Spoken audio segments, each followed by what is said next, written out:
Hari ini saya ingin bercerita tentang Yunus di perut ikan. Sebelum saya ingin bercerita, saya ingin bernyanyi tentang Yunus di perut ikan.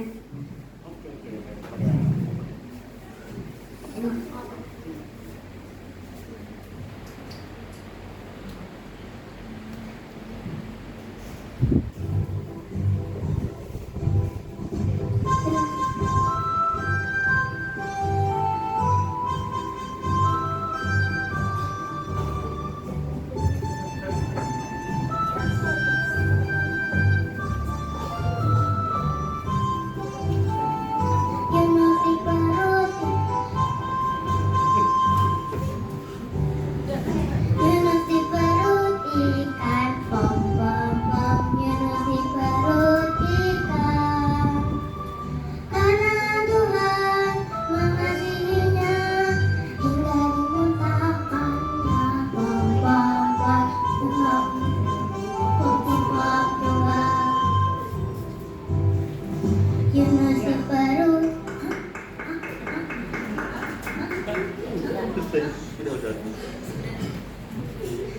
Cerita ini terambil dari kitab Yunus pasal 1 ayat 2 sampai 10.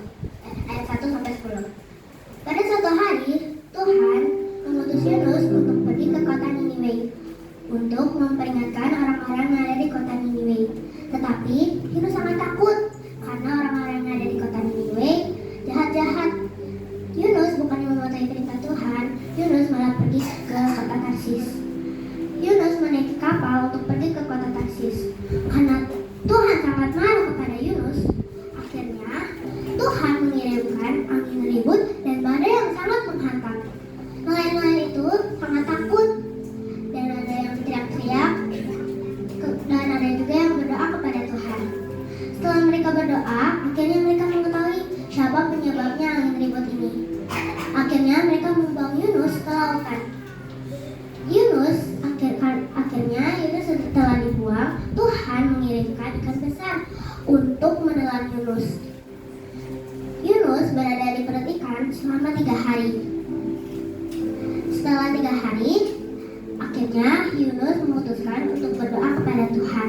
Kata Yunus, Tuhan, bantu aku, keluarkan aku dari perut ikan ini. Aku akan mau bertobat dan akan mendengarkan perintah-Mu. Tuhan mendengarkan doa Yunus. Dan akhirnya juga Tuhan mau mengutus ikan besar itu untuk memuntahkan Yunus ke daratan. Untuk kedua kalinya, Tuhan mengutus Yunus untuk pergi ke kota Niniwe. Dan akhirnya juga Yunus mau untuk mendengarkan perintah Tuhan. Yunus berjalan ke kota Niniwe selama 3 hari. Sesampainya di kota Niniwe, Yunus berseru kepada orang-orang yang ada di kota Niniwe. Wahai orang-orang di kota Niniwe, bertobatlah kalian.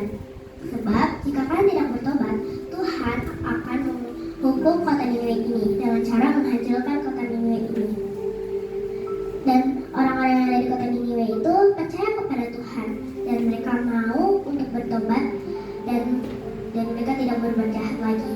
Dan akhirnya juga Tuhan tidak menjadi menghukum mereka. Teman-teman, dalam cerita ini kita bisa mendapatkan 3 hal. Yang pertama, janganlah berbuat jahat. Yang kedua, kita sebagai murid Tuhan Yesus, kita harus mendengarkan perintah Tuhan Yesus atau ajarannya. Sebab kita adalah murid Tuhan Yesus yang telah diajarkan oleh Tuhan Yesus. Yang ketiga, kalau kita mempunyai masalah, berdoa kepada Tuhan Yesus. Karena Tuhan akan mendengar doa kita dan mau membantu kita. Maulade teman-teman dan kakak guru sekolah minggu. Horas. Amin. Terima kasih kalian besar. Nah, nanti kalau